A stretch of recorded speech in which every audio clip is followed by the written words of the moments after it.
اور سپردگی کی جگہ یعنی جہاں اس کا مکان یا اس کی قبر بنے اللہ تعالیٰ اس کو بھی جانتا ہے، اس کا بھی رب کریم نے بندوبست کیا ہے، اور یہ سب کچھ روشن کتاب میں مذکور ہے۔ مزید اللہ تعالیٰ نے فرمایا کہ تخلیق کائنات کا مقصد انسان کے خیر و شر کی آزمائش ہے، اس کے بعد کافروں کے حیات بعد الموت کو سحر قرار دینا، وہ کہتے تھے یہ جادو ہے، تو جادو قرار دینے اور ان کی سرکشی کا بیان ہے کہ عذاب میں تاخیر کو احسان شمار کرنے کی بجائے مسلمانوں کو تانے دیتے ہیں کہ عذاب کو کس چیز نے روک رکھا ہے۔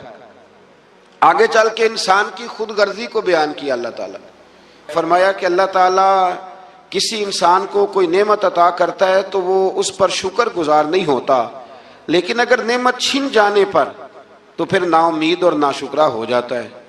ملی تھی تو پھر اس نے شکر ادا، چلی گئی تو بڑے شکوے کر رہا ہے۔ اسی طرح اگر مصیبت کے بعد کوئی نعمت ملے تو انسان اتراتا ہے، شیخی بھکارتا ہے، البتہ جو ہر حال میں صابر شاکر رہے اور عمل صالح کرے تو ان کے لیے بخشش ہے اور بڑا اجر ہے۔ اللہ تعالیٰ نے اپنے نبی پاک صلی اللہ علیہ وسلم کو تسلی کے لیے فرمایا کہ کفار طرح طرح کی فرمائشیں کرتے ہیں،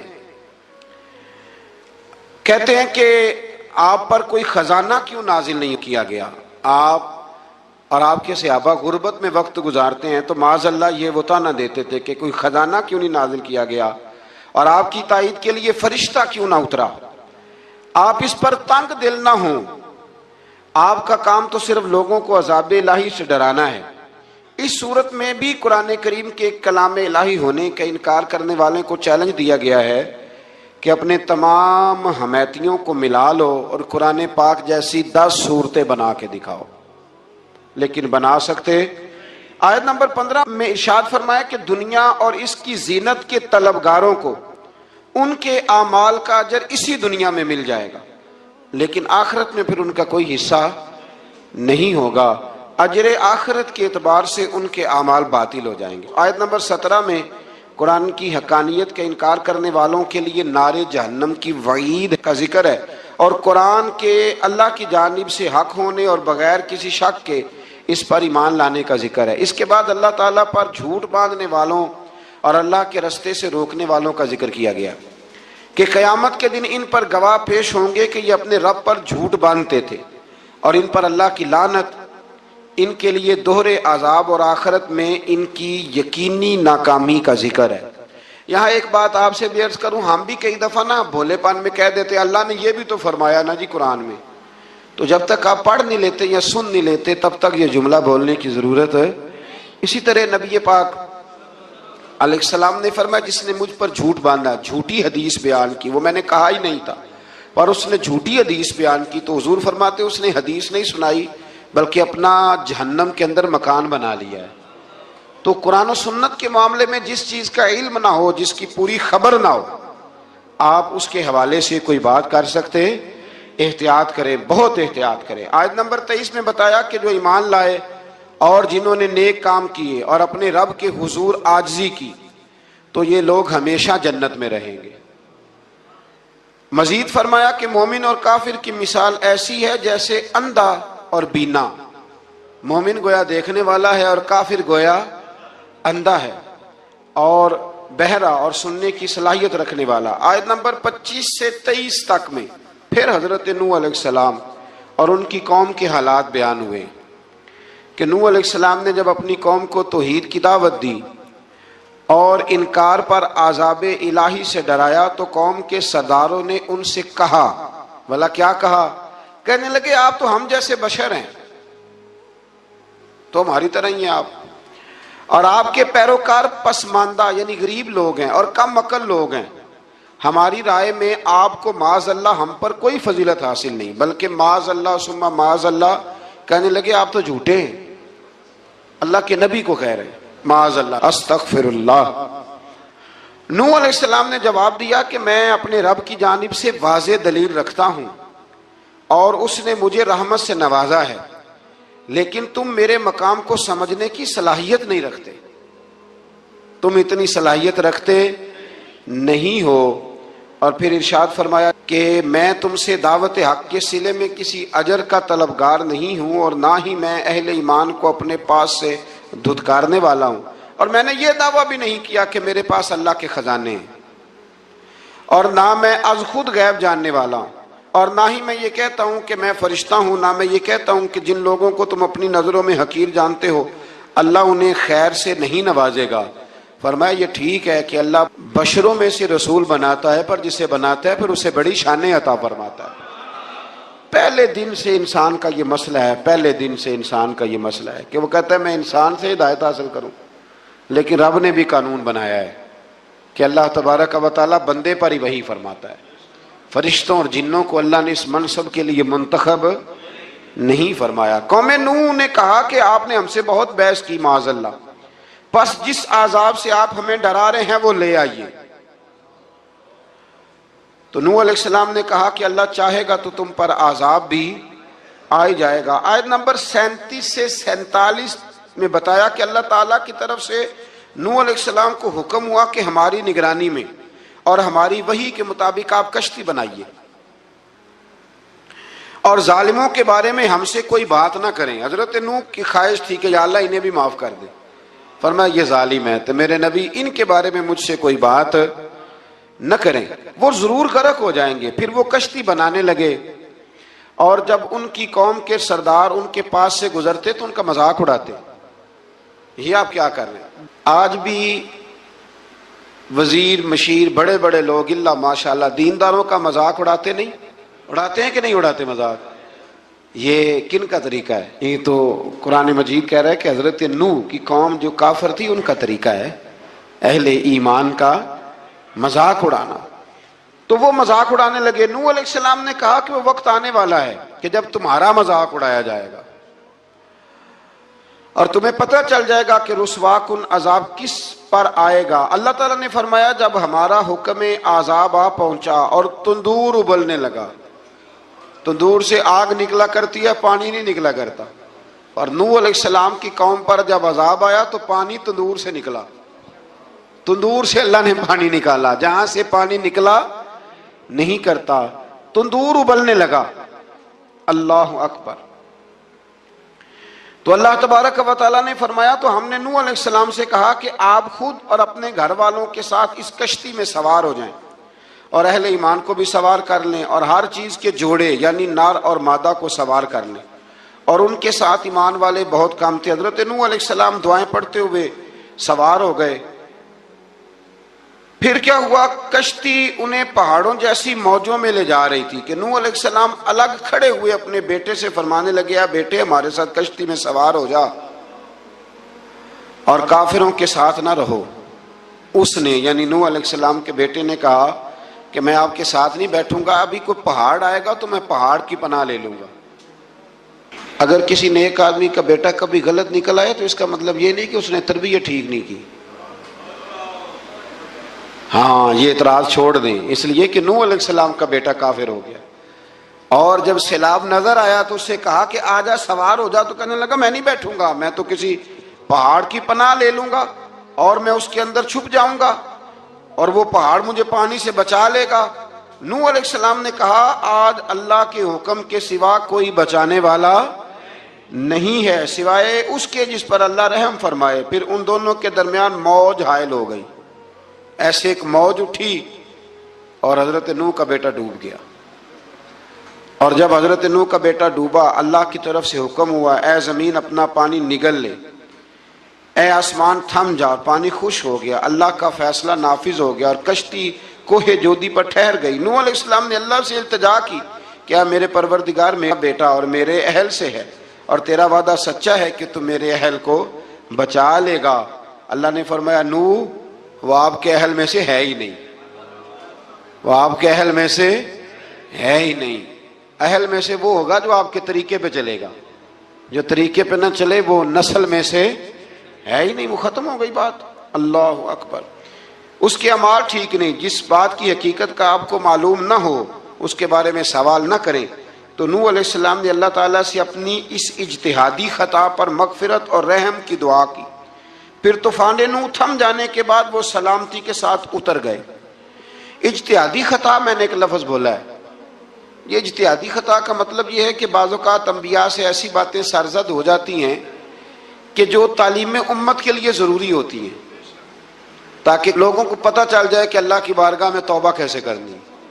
اگر وہ لوگ توبہ نہ کرتے تو ہمیں توبہ کے طریقے سمجھ میں، یعنی ان سے اجتہادی خطا ہو گئی، کہنے میں کرنے میں کوئی ایسی بات ہو گئی جو بظاہر اللہ تعالیٰ کی رضا والی، تو فوراً معافی مانگ لیتے تھے۔